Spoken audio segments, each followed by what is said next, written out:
What's going on, everybody? I'm John J. II, and welcome to the GSN Sports Network podcast. Great show for you guys in store tonight. Got a lot of topics here on the docket. A lot of things happening here in the world of sports. We're still in the sports eclipse, having all these different sports among us. We got MLB postseason. We got NBA starting up. We got the NHL starting up. We got NFL football. We got college football, soccer, UEFA. We got all kinds of stuff, all kinds of sports happening. It's making our heads spin over here at GSN Promotions, at the GSN Sports Network. It's a lot to handle, and it's a lot to take on, but we're really happy to do it. We're really excited to do it. Got a lot of stuff, a lot of moving parts here in the GSN Sports Network world of things encompassed within GSN Promotions. So a lot of stuff happening, a lot of things happening behind closed doors that you might not know about until the time comes. So once that time does come, you'll know that a lot of work went into that pre the event, pre the show, pre whatever. So let's focus on that and make sure you're staying posted to all of our social media so you're in the loop. But first, let's get into the topics. Let's talk about Jared Goff. He is motivated to face Matt Stafford and the Rams in LA this coming weekend. Very exciting stuff. Obviously, the Lions 0-6. Dan Campbell very displeased with his offense for the Detroit Lions. Very piss-poor performances have been shown, have been showcased to us. I'm not going to consider myself a Lions fan, like always. I'm never going to do that. No matter how good they're doing, I'm going to say it over and over again so people don't get it twisted. It's very important that I do that, because if I do get kind of entangled in that, and people might think that right off rip just because I'm covering the Lions here and there and week after week and almost every show, and it feels like all the time, but I'm covering them because it's important news to cover. And these are headline news. These are per sources that are giving us this information that we have to cover, that we have to touch on. So the fact that Jared Goff is motivated to go back to LA and to face his old team, the Los Angeles Rams, with a new quarterback. Obviously, you know about the trade between Jared Goff and Matt Stafford. Pretty even cut, even keel trade, quarterback for quarterback trade. This is obviously a matchup that you're looking forward to. The Rams are obviously doing much better than the Lions. Lions 0-6, don't have a win to their name. The last time they went 0-6, they went 0-17. So that's something to consider as well. Hopefully the writing's not on the wall for history to repeat itself. But we can kind of look at the game cast if we want to. For those of you guys watching live and watching later on, we will take a look at the game cast for this weekend's game. And I'm expecting a blowout, similar to what everyone else is thinking, what everyone else is expecting. They're expecting a blowout. They're expecting something to happen where it's kind of unprecedented. All these Lions fans, I'm a part of a couple Lions fan pages on Facebook, and everybody's like, oh man, it's going to be a great matchup between Stafford and Goff. It's going to be very electric. No, it's not. It's not going to be electric. So you look at the Rams, they're 5-1, 2-1 at home, doing very well this year. They beat the Buccaneers. They beat some good teams. We can just take a look at their standing so far, who they've played, who they've beat. They obviously lost to the Cardinals because they're undefeated. They beat the Seahawks, beat the Giants in an easy dub, beat the Bucs in a big win. They beat the Colts and the Bears in their season opener. So they're doing pretty good. Matt Stafford has seemed to find his stride in Los Angeles by connecting, by finding chemistry within the offense, by finding chemistry within the coaching staff. And these are all things that need to happen to be successful in any location. He obviously didn't find that in Detroit. He's finding it in Los Angeles. So he's found his stride. Quite the contrary for Jared Goff, though, still a young quarterback, but he needs to find his way, and he needs help in doing that. And that means help in his linemen, help in his receivers, help even in his coaching staff, because there's certain people that need to play certain roles for him to be successful, to put him on the right foot, to allow him to be successful. So you look at the matchup predictor. We're just going to do this because it adds insult to injury to all the Lions fans out there. 86.4% on the matchup predictor compared to the Lions 13.5%. Quite an anomaly, quite a big gap there as far as matchup predictions. The spread is -15. Yes, you heard that right. Rams -15, Lions +15, +700 for them to win money line. The Lions, that is. And I've said this once, I've said it before. I will take the Lions I won't take the Lions plus anything, plus 500. I won't take them. This over under 50.5. Does that hit? Does it not? That's something that we can't really decide. I like that under because I think the Rams get up a considerable lead, hold the Lions to maybe a touchdown or two. I think it's a 28-14 finish. And you're sitting right there feeling pretty good about that under. It's getting close to it, but you're feeling good about it. Probably won't touch that game, though. Trap game. Anything involving the Lions is a trap. So don't get involved if you don't have to. Just on the fact of betting on the point of over-unders, spreads, things of that nature, money line bets. Bet with Gin is now active. It's reactivated on the Instagram waves. For those of you guys that have followed us since the beginning, Bet with Gin, the handle on Instagram was our original handle for Instagram, for the Gin Promotions Instagram. It is now solely the betting page for Instagram. We've retained the username. We've retained the handle. So you can find all the bets that we place. And for all those bets that are posted on there, those aren't just handicap bets. Those are bets that we're placing real money on.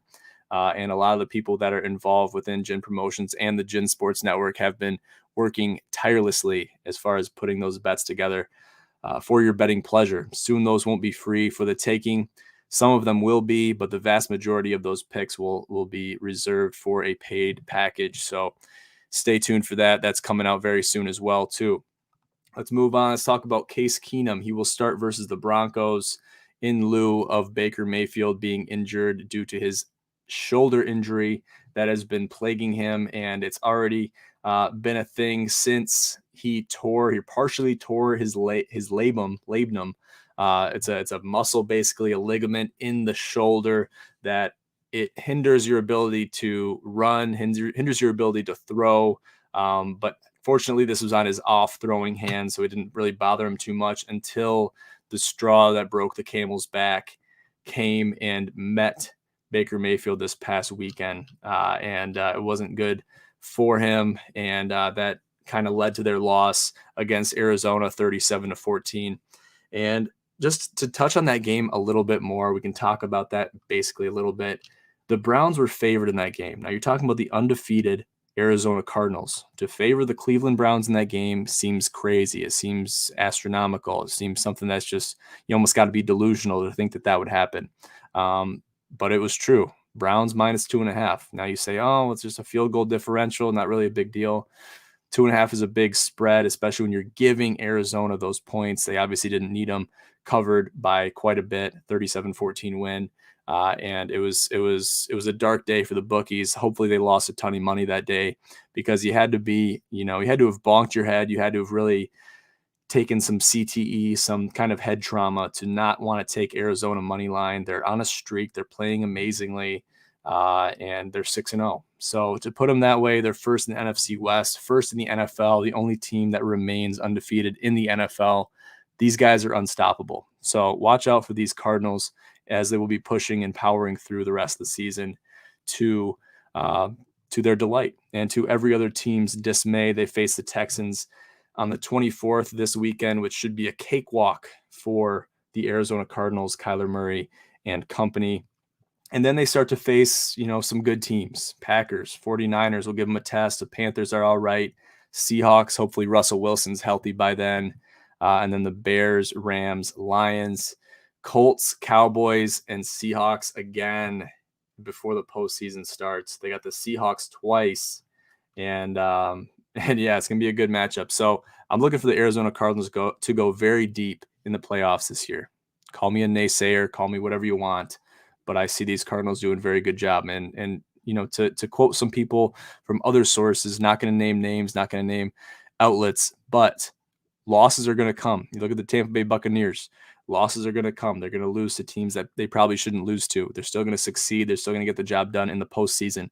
The postseason is where the Super Bowl is won. If you make it to the playoffs, you have a chance to win the Super Bowl, regardless of your record.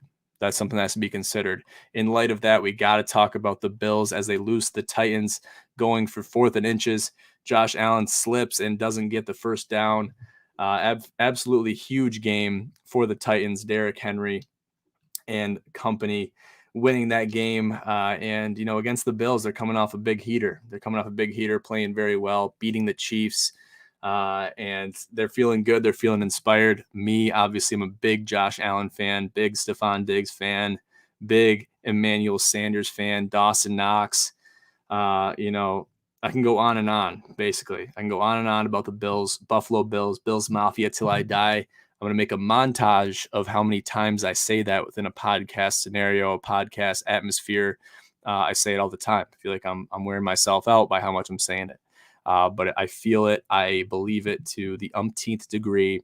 I love these Buffalo Bills. I want them to give any team they face a test of their might, and I want to see them give them hell. So this is obviously a heartbreaker for me to see this happen, but these losses are going to happen. Got to reiterate what these analysts are saying, what I'm saying. I'm agreeing with these analysts when they say losses are going to happen. You're going to face losses. You're going to face tough games where it could have went either way. Should we have kicked the field goal? Sean McDermott, should we have kicked the field goal? Yes, probably in hindsight we should have, but hindsight's 2020. We can't look back, only can look forward. So I do respect the decision to go for it on 4th and 1, 4th and inches, score the touchdown, get the hell out of there, hop on the bus. We got to win, another win in the win column. Easier said than done, obviously, as we saw on Monday against the Titans, but these losses are going to happen, basically, plain and simple. So if you can bounce back and recover from these losses and become a better team, become, a team with more growth, a team with more stamina following those losses, you're going to be a better team in the long run. So focus on that. Fantasy basketball, the GSN Fantasy Basketball League has concluded their draft. The first day of games essentially take place today. Yesterday, we had the Bucks and the Nets, which faced off, and you also had the Warriors and the Lakers. Some crazy games that happened. And we'll touch on those a little bit. I just want to talk about the Golden State Warriors. Give these guys the respect they deserve. They deserve every single bit of respect you can hand them. And, they really made it happen. They got the job done. Stephon Curry, Andrew Wiggins, Draymond Green, these guys, they got the job done. They made it happen. And essentially they got the win. So we'll share our screen a little bit one more time for those of you guys watching live or watching later on. We'll share the box score, 121-114. I released a tweet last night praising the Golden State Warriors, talking about them, how they are a post-game team, how they really succeed and excel late in the game. And that's exactly what they do. That's what they're taught to do. That's what they're built to do. And we didn't see a lot of that last year, as it was essentially a building year. You have some players out. You still don't have Klay Thompson. You're looking for those players to find those intangibles to give them the edge. Because if you don't have the edge, what do you have? Right? So Steph Curry, obviously 36 minutes, went 5 for 21, actually somewhat unacceptable. 9 for 9 free throws. That's what the games are won, is at the free throw line. And then Jordan Poole, obviously putting up some good minutes, 25 minutes, 8 for 18 field goals. Like, these numbers aren't great. Draymond Green, 2 for 5, Andrew Wiggins, 5 for 10. The 5 for 21, that's the biggest anomaly from your own Stephon Curry. Okay, you got players coming off the bench that have somewhat returned. Andre Iguodala, okay, going 23 minutes, 4 for 7, 2 for 5 from 3, 2 for 2 from the free throw line. And he's getting the job done, 12 points off the bench. And this guy, Belica, however you pronounce his name, he played a hell of a game last night, showed me a lot of grit. And I'm by no means a Golden State Warriors fan. I just recognize real. I recognize power. I recognize athleticism. That's what I recognize and I talk about. Okay, so you're looking at Jordan Poole, Stephen Curry, still at the 20-21 point mark. But it's a very well spread out win. It's a good team win for the entire team. You look at those bench scores, you got 15 points right here for Damian Lee coming off the bench, doing a great job. You're going to see him get a lot of minutes going later on into the season. He is a serious athlete and he's a competitor.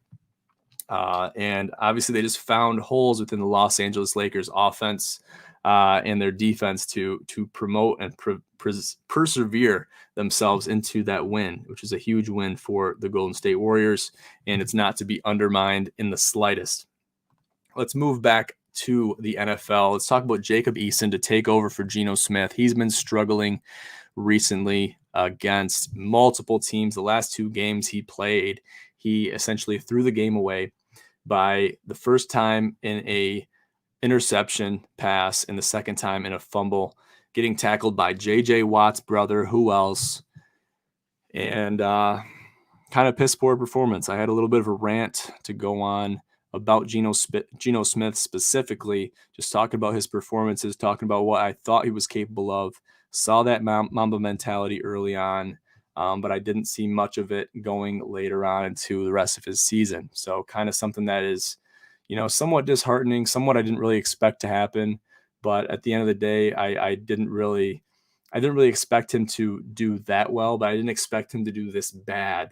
Okay, that loss against the Rams, that was huge. That was a winnable game. You could at least caught up to him, doing a 2-minute drill. And obviously the loss against the Steelers, all you got to do is get into field goal range and give yourself a chance at overtime. Didn't happen. So these different things, these intangibles I look for, but they have to be proven when you have in-game scenarios, you have in-game situations. That's when you have the chance to prove yourself. When your number is called, that's when you have the chance. So Jacob Eason will be taking over for Geno Smith. It's between him and another individual that has been traveling with the team, been on the practice squad, been, taken off waiver wires, things like that.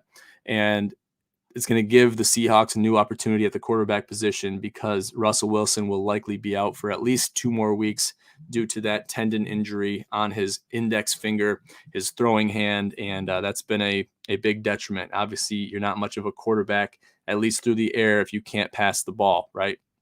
So you got to be able to count on that, and you got to be able to, rely on that. So things to note, things to be aware of. Let's talk about the MLB postseason. So right now, currently we have going on, the Atlanta Braves are taking on the Los Angeles Dodgers. They are up 5-0 against the Dodgers at home, middle of the 5th. And the Braves lead the series 2-1. Just want to release a statement that I heard last night watching NBA prime time. Charles Barkley guarantees the Braves will win the series against the Dodgers. That is a cold-blooded guarantee that is only coming from the man himself, Charles Barkley, completely out of his league, talking about MLB in the postseason. But we got to respect him for those guarantees, and he is pretty accurate when it comes to those guarantees. So we got to look forward to those. And hopefully it's not true because I want the Dodgers to pull this one out. But if they lose this game, it could be curtains. So we got to be focused on the future. And the Dodgers really have to dig deep, because if they want it, they have to get it. They have to go out and fight for it. It's not going to be given to them. And basically that's it. So the NBA, the early games, the Detroit Pistons lost and they fell to the Chicago Bulls 94-88 tonight in a nail biter, barn burner at home in Little Caesars Arena. And I was looking for Josh Jackson to really pull that team, put him on his back. He did it for the most part, but he could only do so much. Obviously, Sadiq Bey, Kelly Olynyk, other players and company to really make the job happen, to make the reality a reality, to make that possibility a reality. It's going to take a team. It's going to take a group of individuals that want to win, that want to be successful. If you don't have that group mindset, then it's just not possible. You're not going to be able to win games. Hopefully tonight's game was a wake-up call at home. They should have won that game. They were up. They held a considerable lead, made a couple dumb plays, and they basically forgot how to play the game of basketball late in the fourth quarter, which should never happen. If you make it to the next level at any point in your career, you should be able to handle that type of scenario in late games or late in games, late in series, whatever it is. Got to find your Mamba mentality, got to find your grit, and you got to find the will to win deep within yourself to do that. Because if you don't find it, you're never going to find it. You're going to lose, period, end of story. So that brings us towards the end of the podcast tonight, guys. Tons of sports to cover. Obviously want to keep these podcasts, these shows short and sweet for you guys to tune into, lock in, get locked and loaded, find out your information, get in, get out. And a lot of you guys are listening to this podcast on your way to work, on your way to school, wherever you're going. And I commend you for that. Thank you for that. And I want to appreciate and reach out to everybody that has reached out to me, thanking me and, giving me props for this podcast and how it's constructed and things like that. That really means a lot to me and our work ethic and everything we got going on over here at Gen Pros and on the Gen Sports Network. So it means a lot. don't feel bashful. Don't feel afraid to reach out and give us those props. We really appreciate them. But yeah, in light of that, we got our merchant events. We got our hoodies coming out. The Color Rush tees for Michigan State are coming out very soon. The prototypes for the hoodies will be out November 1st, as well as the dates for the disc golf tournament and the Turkey Bowl. The Turkey Bowl is more of an in-house event that happens year after year. It's a traditional event within Gen Promotions that we love to do. We love to have, we love to host in light of the Thanksgiving season. It's really fun to do that. It's really a good time to get involved and to come together and show thanks for what we've been given as sportcasters, as, content creators. It's really exciting, and it's a great time for us to really look back and reflect on that in friendly, good competition. Obviously, for the Platinum Platter, something that's very special to us and that I've been having the gratefulness and I've been having the pleasure of holding on to for the last year. Hopefully we can continue to do that going into next year, but we'll see what happens against Team Bank and Team Seth. So let's see what happens there. The disc golf tournament, the date has been decided, November 27th, 2021 at the Kitson Forest. And things are in the works to make that a possibility and to make that the best event that we've had yet. And the first event that we've had in regards to disc golf and the sport of disc golf. So it's going to be a great event, singles event. The format will be released very soon. Flyers are coming out ASAP. So make sure you're in the loop and stay posted to that. Stay in the loop with all of our social media pages, Instagram, Facebook, YouTube, and Twitch. Follow our link tree at the bottom of the page, linktr.ee/GenPros. It's in all of our descriptions of all of our videos, podcasts, and shows. So make sure you're posted and staying updated with that so you're in the loop and don't get left in the dark. Good deal, though, guys. Thank you for tuning into this edition of the Gen Sports Network podcast. I'm your host, as always, John J. II. Have a great night.